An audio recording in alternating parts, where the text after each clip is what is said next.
हरिः ओम बिभ्राट् बृहत् पिबतु सौम्यं मध्वायुर्ददग्यपतावविहृतं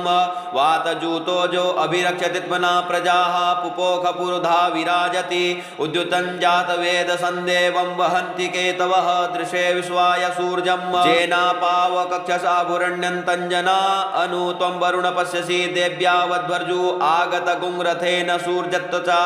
मध्वाजज्ञगुं समञ्जाते तं प्रघ्नथायं वे नश्चित्रं देवानां तं प्रघ्नथा पूर्वथा विश्वते मथा ज्येष्ठता तिम्बरिः खदगुं स्वर्विदं प्रतीचीनं व्रजनन्दो हसे धुनिमा सुञ्जयन्तमनुयासु वर्धसे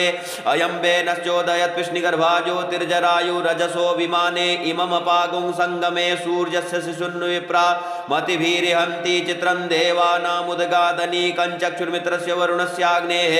आप्राद्या वा पृथिवी अंतरिक्षगुं सूर्य आत्मा जगतस्तस्तुखश्च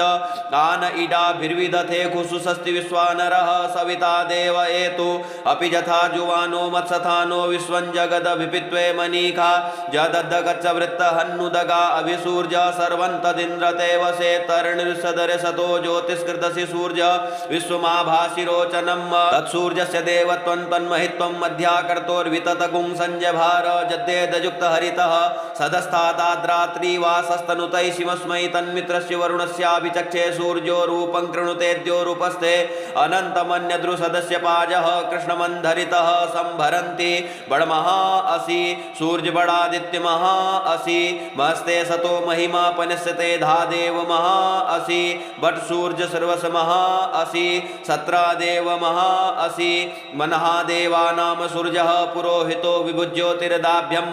श्रायन्तैव सूर्यं विश्वेदिन्द्रस्य भक्षत वसूनि जाते जन्मान ओजसा प्रतिभागन्नदीधिं दिया देवा उदिता सूर्यस्य निर्गुंहसः पिप्रिता निरवद्यात् तन्नो मित्रो वरुणो मामहन्तामदितिः सिन्धुः पृथिवी उत द्यौहौ वा कृष्णेन रजसा वर्तमानो निवेशयन्नमृतन्मृतं च